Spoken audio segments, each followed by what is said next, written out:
ये बात 2014 की एक क्रिसमस की रात की है, जब मैं और मेरा परिवार रेस्टोरेंट से डिनर करके वापस आ रहे थे। हम सब बुरी तरह थक चुके थे और बस जल्दी से घर पहुंचकर सोना चाहते थे।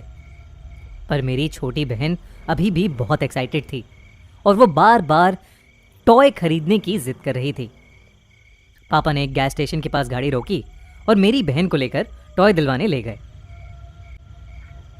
मेरी मम्मी ने मुझसे कहा कि वो वॉशरूम जा रही हैं और फिर वो भी चली गईं।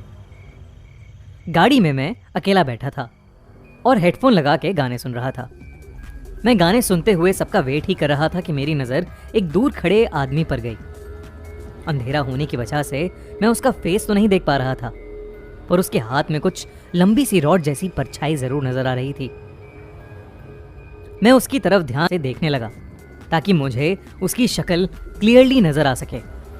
पर तभी मुझे फील हुआ जैसे वो आदमी धीरे धीरे मेरी तरफ आने लगा हो, और तभी मेरे हेडफोन्स में बज रहा गाना भी अपने आप पॉज और प्ले होने लगा।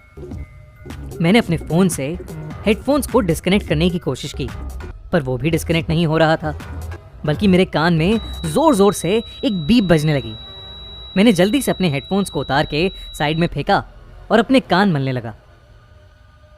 जब मैंने वापस उस आदमी की तरफ देखा तो वो वहाँ नहीं था। मैं उसे देखने के लिए इधर उधर देखने लगा तो एक बार को मेरी धड़कनें रुक गईं। वो आदमी ड्राइवर सीट की तरफ वाली खिड़की पर खड़ा था। उसके हाथ में एक लंबी सी रॉड थी। कपड़े फटे हुए और हाथों और पैरों पर चोट लगी हुई थी, जिसमें से खून भी आ रहा था। वो मेरी तरफ घूर के देखे जा रहा था और उसने अपनी रॉड को जोर से हमारी गाड़ी पर दे मारा। मैं डर के मारे वहीं सा गया था। तभी वो रॉड हमारी गाड़ी का शीशा तोड़ते हुए मेरे अंदर घुसने ही वाली थी कि मुझे मेरी बहन की आवाज आई। मैंने दूसरी तरफ देखा तो मेरा परिवार वापस गाड़ी की तरफ आ रहा था। जब मैं वापस पलटा तो वहां वो आदमी नहीं था और गाड़ी भी पहले की तरह नॉर्मल हो गई थी। मैं बुरी तरह हैरान था और बहुत ज्यादा डर भी गया था, पर मैंने किसी से कुछ नहीं बोला। हमें घर पहुंचते पहुंचते 12 बज गए थे और मैं घर पहुंचते ही अपने कमरे में चला गया। पर अभी तक मैं उस आदमी के बारे में ही सोच रहा था। मैंने अपना ध्यान भटकाने के लिए वापस अपने हेडफोन्स लगा लिए और आराम से गाने सुनने लगा। कुछ देर बाद हेडफोन्स में वही दिक्कत आने लगी जो उस वक्त गाड़ी में आई थी, और अगले ही सेकंड वही तेज बीप शुरू हो गई। मैं बहुत ज्यादा डर गया। फिर जो मैंने देखा उसे देख मेरे पैरों तले जमीन खिसक गई।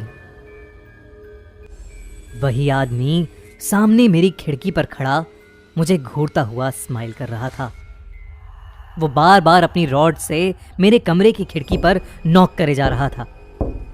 मुझे कुछ समझ नहीं आया और मैं बिना सोचे समझे बस जोर जोर से चीखने लगा। मेरे मम्मी पापा भागते हुए मेरे रूम में आए और मैंने उन्हें सब बताया। मेरे पापा ने पुलिस को बुला लिया, मगर पुलिस वालों को हमारे घर के आसपास कोई आदमी नहीं दिखा। इस दिन के बाद से मुझे वो आदमी फिर कभी नहीं दिखा। थोड़ा और मालूम करने पर पता चला कि हमारे नेबरहुड में एक पागल आदमी था जो लोगों को एक लंबी रॉड से मारा करता था। कहते हैं लोगों ने उसका घर जलाकर उसे मार डाला। शायद मैंने जिस आदमी को देखा था वो उसी आदमी का भूत था। वेरी वेरी मेरी क्रिसमस।